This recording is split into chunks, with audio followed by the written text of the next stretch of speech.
India എന്ന് പറയുന്ന രാജ്യത്ത് ഗോത്ര വിഭാഗത്തിൽ നിന്ന് ഒരാൾക്ക് ഈ രീതിയിൽ ഉയർന്നു വരാൻ ഒരു സാധ്യതയും ഇല്ലാത്തൊരു രാജ്യമാണ് നമ്മുടേത്. അത്ര രീതിയിൽ അടിച്ചമർത്തപ്പെട്ട ഒരു വിഭാഗമാണ്. ഇന്നിപ്പം നരേന്ദ്രമോദി പറയുന്നുണ്ട് 10 കോടി വരുന്ന ഗോത്രവർഗ്ഗക്കാരെയാണ് അപമാനിച്ചിരിക്കുന്നത്. രാഷ്ട്രീയമായിട്ട് BJP ഇത് വലിയ തോതിൽ ഉപയോഗിക്കുമെന്ന കാര്യത്തിലൊന്നും സംശയമില്ല. അതിനൊരു വഴിവെച്ച് കൊടുത്തിരിക്കുകയാണ് ഇപ്പോൾ യഥാർത്ഥത്തിൽ സോണിയാഗാന്ധിയും രാഹുൽ ഗാന്ധിയും ചെയ്തിരിക്കുന്നത്. അതെന്തോ ആവട്ടെ, ഞാൻ പറഞ്ഞു വരുന്നത് ദ്രൗപദി മുർമുവിന്റെ രാഷ്ട്രീയത്തോട് യോജിക്കുകയും വിയോജിക്കുകയും ചെയ്യാം. പക്ഷേ ദ്രൗപദി മുർമു എന്ന് പറയുന്ന ലീഡറിന്റെ എമർജൻസ് എന്ന് പറയുന്നത് ഇന്ത്യൻ സാഹിത്യത്തിൽ അത്ര ഈസി അല്ല. ആദിവാസികൾക്ക് അങ്ങനെ എളുപ്പത്തിൽ വളർന്നൊരു വലിയ പൊസിഷനിൽ എത്താൻ പറ്റുമോ നമ്മുടെ രാജ്യത്ത്?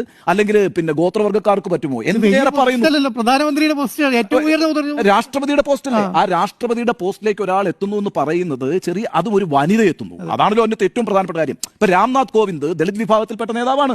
അദ്ദേഹം ബീഹാറിന്റെ ഗവർണറായിരുന്നു. അദ്ദേഹം വലിയ യുപിയിലെ ഏറ്റവും പ്രധാനപ്പെട്ട BJPയുടെ നേതാക്കളിൽ ഒരാളാണ്. അദ്ദേഹം ഇന്ത്യയുടെ രാഷ്ട്രപതിയായിട്ട് ഉയർന്നു വന്നിട്ടുണ്ട്. അതായത് ഒരു പുരുഷനാണ് കേട്ടോ. അപ്പോ ആ അർത്ഥത്തിൽ ഒരു സ്ത്രീ ഗോത്രവർഗത്തിൽ നിന്ന് ഘട്ടം ഘട്ടമായി പ്രവർത്തിച്ചു വളർന്നു വന്ന് ഇന്ത്യയുടെ രാഷ്ട്രപതിയായി മാറുന്നു എന്ന് പറയുന്ന ഒരു ചെറിയ നേട്ടമല്ല.